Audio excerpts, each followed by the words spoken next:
sejam bem-vindos. Esse é o curso Gestão Financeira e Crédito para microempreendedor individual e micro e pequenos empresários. Esse é o nosso primeiro módulo, Gestão Financeira para Pequenos Negócios. E nesse módulo, nós vamos conversar sobre os princípios básicos da gestão financeira, mas principalmente vamos desmistificar algumas coisas. E justamente para você que acha que matemática é complicado, que quando ouve o nome financeiro já corre, é para você mesmo. A gente hoje vai tirar isso da frente. A gente vai entender que tudo isso é super simples, tá? E falar de gestão financeira pode sim ser fácil, é flexível e até inovador, tá? Então vamos juntos começar essa nossa caminhada. Para começar, a gente vai falar sobre os fundamentos básicos da gestão financeira. Existem alguns pilares que são o quê? Primeiro, planejamento financeiro. Olha, a gente vai falar muito sobre planejamento, tá? A gente está só começando. Porque esse é o básico. Tudo que a gente vai fazer dentro de um negócio, independente do seu tamanho, precisa sim de planejamento. Ora, no nosso dia a dia, enquanto pessoa física, a gente precisa se planejar, senão o nosso dia vira uma bagunça. Imagine no nosso negócio. Afinal, o planejamento financeiro é a bússola do negócio. É ele que vai direcionar para onde vai, né, o seu negócio, que passo você tem que dar atrás, que estratégia você tem que desenvolver. Esse é o princípio básico. Gente, outro ponto importantíssimo é o controle de fluxo de caixa. Nele, você vai analisar tudo que entra, né, toda a receita do seu negócio, então tudo que você recebeu, e você também vai controlar toda a saída, tá? Ou seja, todas as despesas que você teve. Vamos imaginar que você decidiu fazer bolos e doces em casa. Então, que tipo de despesa você vai ter? Ora, aquela despesa que está ligada diretamente à sua produção é uma despesa variável, porque o que se espera é que você aumente sua produção. Mas num período sazonal pode ser que tenha uma redução, então esse custo vai reduzir. Porém, para algumas coisas o custo é fixo. Por exemplo, equipamento. Você resolveu comprar uma batedeira nova. Aquele custo é fixo. Você teve uma vez, ou quando muito com as parcelas, e ele não vai aparecer novamente. Então, esse controle do que entra e do que sai é fundamental. Vale ressaltar que em alguns módulos na frente, vocês vão ter a possibilidade também de analisar esse fluxo de caixa para que não haja confusão entre o teu caixa pessoal e o caixa da empresa. Mas isso vocês vão ver lá na frente, tá? Um outro fundamento importantíssimo é a análise de risco. Todo negócio tem um risco. Qual é a grande sacada? Você calcular esse risco, você tentar minimizar esse risco. De repente acontece algum evento que não estava previsto. Por exemplo, na época da pandemia, onde os negócios foram fechados, a gente não podia sair de casa. Então, aquilo foi um risco que a gente não teve como prever, né? Mas, no dia a dia, existem outros riscos que a gente pode considerar, como, por exemplo, a sazonalidade do seu negócio. Vou retomar o nosso exemplo dos doces. Época de Natal está chegando. Gente, esse período é um período maravilhoso para quem trabalha com doces, então possivelmente a tua demanda vai aumentar. Mas você já precisa considerar uma baixa que vai ter no início do ano. Afinal de contas, carnaval está vindo aí e todo mundo quer entrar em forma. Mas não se preocupe, isso também pode ser considerado no seu planejamento, que a gente viu lá atrás, né? Porque posso já começar a trabalhar uma linha diet, já de olho no que está por vir. Então, essa análise de risco contempla todos esses fatores. Um outro fundamento básico, capital de giro, que é aquele valor, que é aquele dinheiro para essas despesas cotidianas, tá? Então, é fundamental que você tenha essa reserva, que você trabalhe com isso. Esse é um outro tópico que vocês também vão ver de forma mais detalhada em fascículos mais à frente. Um outro ponto são os investimentos. Sim, micro e pequeno, MEI, também pode investir para capitalizar o seu negócio. Isso é extremamente importante. Agora, gente, eu não poderia fechar de outra forma com um fundamento básico que não fosse as fontes de financiamento. Vamos quebrar alguns paradigmas? Gente, às vezes o financiamento ele é sim necessário, né? A gente percebe alguns empreendedores com muito receio. Não, não quero empréstimo, não quero empréstimo, mas às vezes é preciso. Quando você toma esse empréstimo de forma responsável, de forma planejada, ele pode ser sim muito interessante para o seu negócio. Agora, uma coisa que é fundamental, um alerta que eu faço.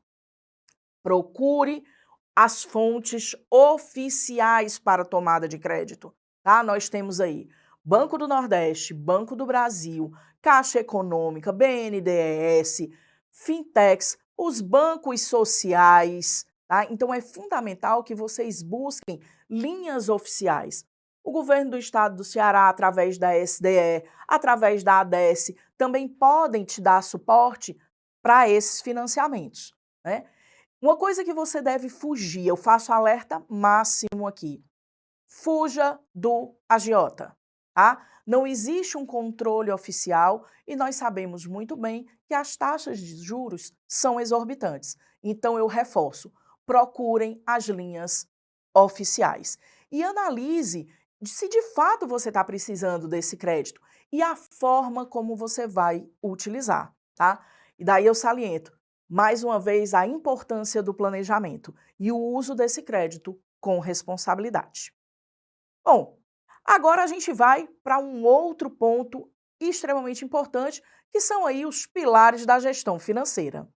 E para falar dos pilares da gestão financeira, vocês estão vendo aí um slide que eu tenho certeza que quem leu o fascículo vai identificar, né? Porque quando eu falo dos 4 pilares, são o quê? Planejamento, execução, análise e controle. Leu o fascículo? Então você identificou. Ah, você sabe do que é que eu estou falando, não sabe? É isso mesmo. Eu estou falando do PDCA, que é uma ferramenta super simples e extremamente eficaz.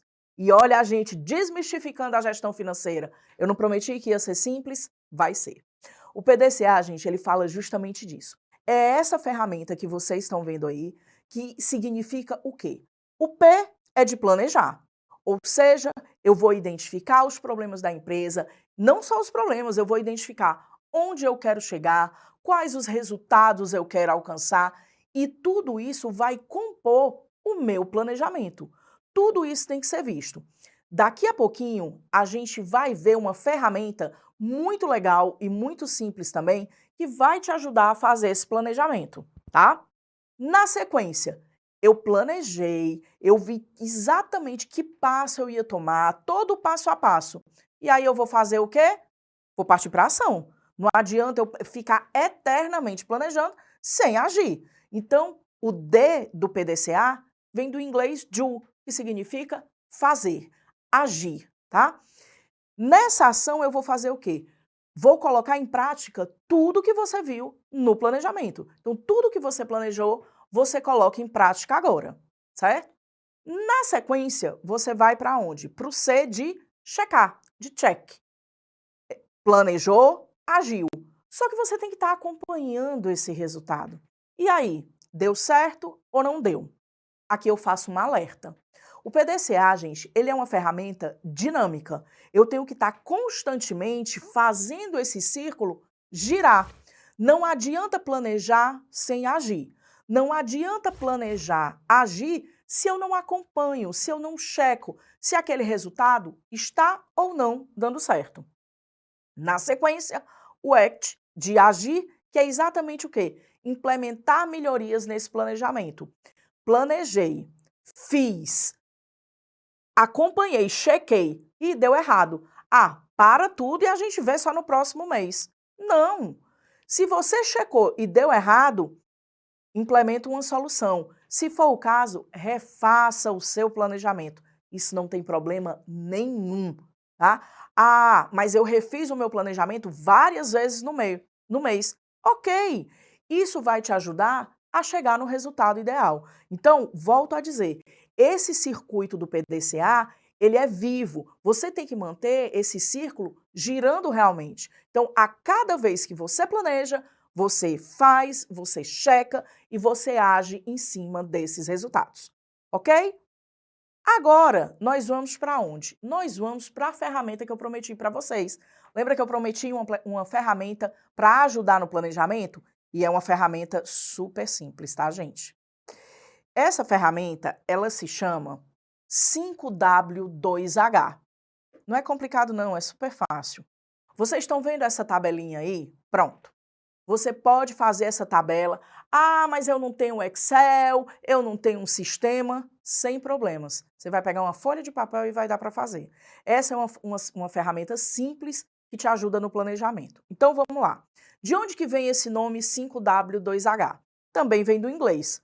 What, why, who, where, when. 2H, how e how much. Vamos traduzir tudo isso? Vamos facilitar a nossa vida? Lembra a promessa que eu fiz no início, né? Gestão financeira pode ser simples. Então vamos lá. What? Primeiro W significa o quê? O quê? Exatamente isso. Você faz uma planilha, como está aqui, né? Como você está vendo. A primeira coisa que você vai colocar é o que você vai fazer. Então, não é o seu planejamento? Tá, que ação eu vou tomar? Vamos voltar lá para o nosso exemplo? Você está fabricando doces. Então, você quer aumentar as suas vendas. O que você vai fazer? Tá? Essa é a primeira pergunta. Vamos imaginar que para essa pergunta você vai dizer o seguinte: o que eu quero fazer para aumentar minhas vendas? Eu quero começar a divulgar nas redes sociais. Então você coloca lá, divulgação nas redes sociais. Vamos para o segundo W, que é o quê? Why.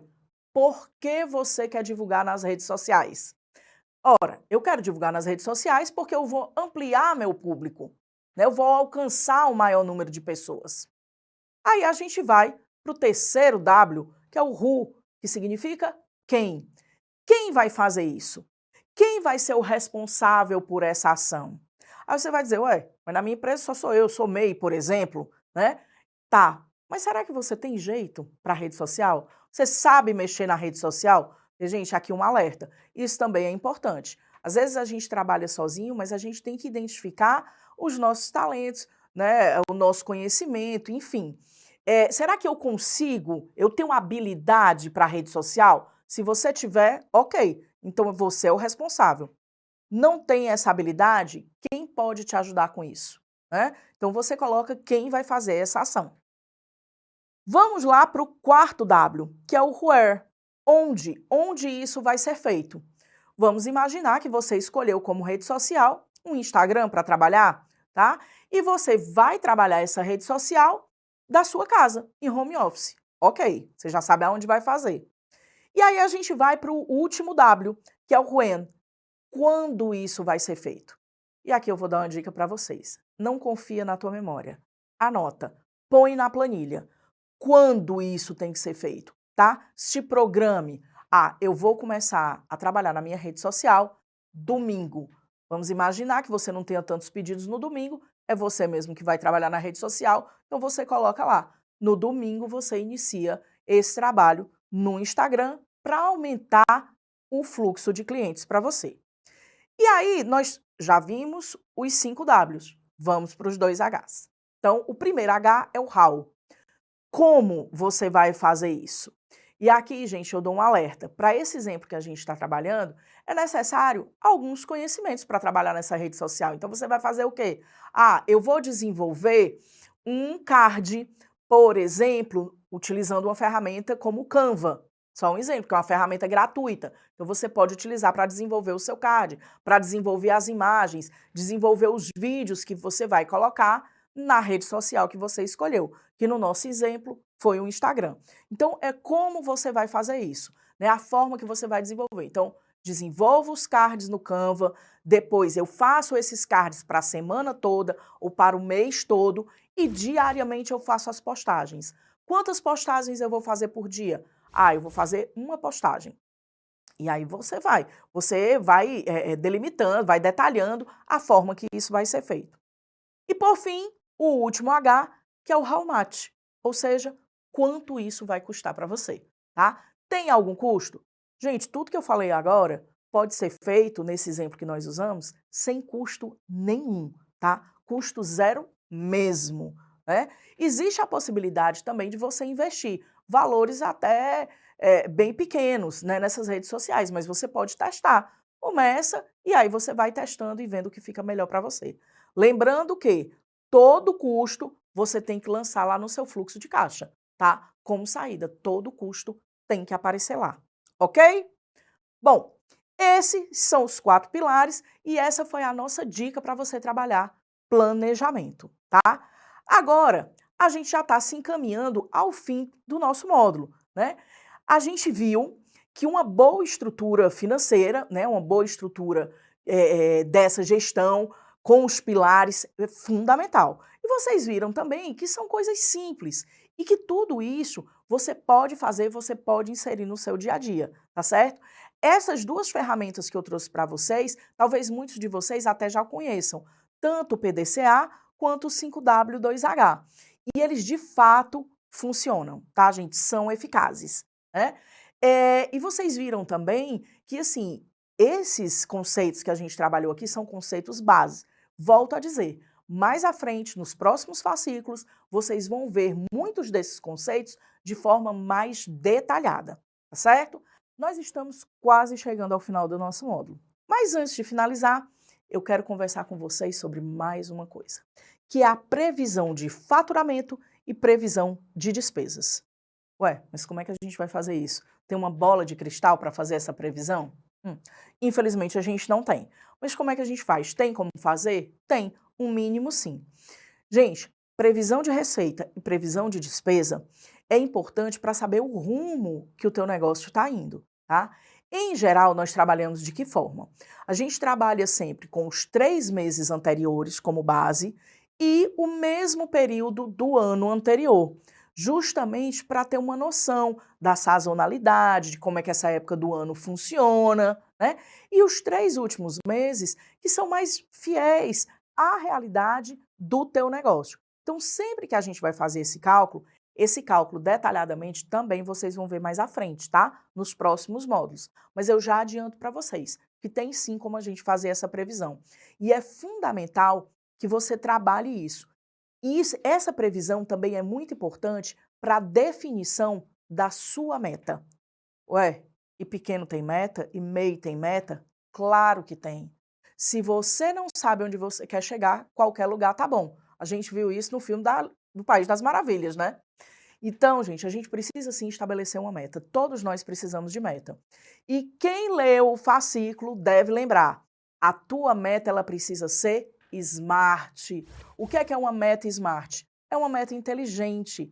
Essa meta ela precisa ser alcançável, tá? Não adianta você colocar uma meta absurda e você nunca atingir. Isso vai gerar frustração para você e para as pessoas que estão ali trabalhando com você, se for o caso, né? Então, essa meta ela precisa ser alcançável, precisa ser uma meta realista, né? Essa meta, ela precisa ser mensurável. Você precisa saber como calcular essa meta, né? Como é que eu vou saber se realmente eu alcancei ou não? E nessa questão, né, desse alcance dessa meta, eu vou te dar uma dica. Procura dividir, normalmente a gente calcula a meta mensal, mas é importante estratificar essa meta por semanas, porque aí você vai ajustando. Dividir a minha meta nas 4 semanas do mês. Primeira semana, opa, não atingi. Não atingiu, recalcula para as 3 semanas seguintes, porque isso te dá uma margem para que você alcance de fato esse resultado, tá certo? Então isso é super importante. Outra coisa importante com relação à tua meta, ela precisa ser específica. Exatamente o que você quer. Vamos usar o nosso exemplo dos doces? Então vamos lá. Para os doces, como você faz? Lembra que o teu negócio é de bolos e doces. Quantos bolos você quer vender no mês, né? Ah, mas não são bolos em geral. Quantos bolos de chocolate, quantos bolos de banana, enfim, você precisa especificar. Por quê? Porque isso vai interferir na tua compra, isso vai interferir no teu custo. Então você precisa ser muito específico. Além disso, você também vai determinar, você faz doces, quantos doces você quer vender, qual a sua meta para doces e que tipo de doce. Essa meta ela precisa ser estratificável, certo? Outra coisa, ela precisa ser relevante. Qual o impacto dessa meta para o teu negócio? Isso de fato vai te trazer um resultado relevante ou não? Ah, é porque eu fiz aquele curso e lá disseram que eu tinha que ter uma meta, então eu vou jogar qualquer meta aqui. Não, né? Do ponto de vista financeiro, essa meta, ela cobre as tuas despesas? Esse volume de venda está te trazendo lucro? Isso está sendo interessante para você? Isso também precisa ser analisado, tá? E mais uma vez, um outro ponto importantíssimo, que é o prazo, né, gente? Então, qual é o prazo para você alcançar essa meta? Volto a dizer, em geral, a gente calcula a meta mensal, estratificando semana a semana, ok? Tem um outro cálculo, e esse eu prometo é o último, tem um outro cálculo que é muito bacana que eu quero compartilhar com vocês, que é esse que está aí no nosso slide, tá? Churn rate. Ué, mas o que é que esse nome estranho quer dizer, né? Gente, é o número de clientes que cancela ou que não fecha negócio com você. Então a gente vai fazer essa conta junto, tá certo? Então vamos lá. Imagine o seguinte, aí, bom, antes de começar o cálculo, é importante dizer que você precisa ter um controle dos clientes que você tem. Vamos voltar para o nosso exemplo do bolos e doces? Ok. Vamos imaginar que você não tem loja física, tá? Todos os seus pedidos estão vindo pelo WhatsApp ou por aquela página que você abriu no Instagram. Então, você vai calcular o quê? Quantos clientes fazem contato com você. Vamos usar o exemplo que está aí na tela? Vamos imaginar que 20 clientes fizeram contato com você. Porém, desses 20 clientes, teve um que não fechou. Fez contato, disse que o doce estava bonito, que o bolo parecia gostoso, mas não comprou, não fez encomenda com você. Então, o que é que você vai fazer? Você pegar a quantidade de clientes que não fechou negócio, dividido pelo número de clientes que fecharam com você, que te procuraram, tá? No nosso exemplo aí, nós tivemos um cliente que não fechou contra 20 clientes que estão lá, que compraram. 1 dividindo por 20 vai dar 0,05, que corresponde a quê? 5%.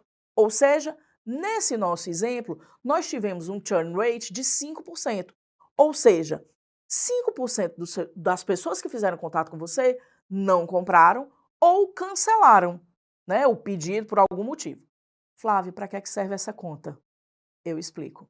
Essa conta, gente, aparente simples e aparentemente sem graça, ela te dá um dado importantíssimo, que é o quê? Por que você está perdendo cliente? Por que o cliente não está fechando com você e está fechando com o vizinho? E essa informação é fundamental para que você coloque no seu planejamento, tá? Então, de repente, você está perdendo um cliente aqui que é importante para o teu fluxo, que é importante para a tua receita e você precisa agir. Lembra do PDCA? Não adianta nada, né? Eu planejar, eu fazer, eu checar, se eu não entro em ação. Então, você tem que agir. Por que eu perdi esse cliente? Por que esse cliente não fechou? E agora uma dica extra. Faz contato com ele. Pergunta por que ele não fechou com você. Ah, Flávia, mas foi só um cliente. Sim, mas esse cliente interfere na tua receita, tá? Então a gente não pode perder cliente nenhum, ok? Bom, era isso. Agora, de fato, nós chegamos ao fim. Esse foi o nosso primeiro módulo. Agradeço a todos vocês. Fiquem de olho no nosso fascículo. Atentem que já já a gente vai estar lançando um novo fascículo e nós também teremos a nossa radioaula, tá? Então fica ligado porque a gente sempre traz convidados muito bacanas que vão agregar bastante a essas informações que a gente está compartilhando com vocês. Agradeço a participação de todos e até a próxima.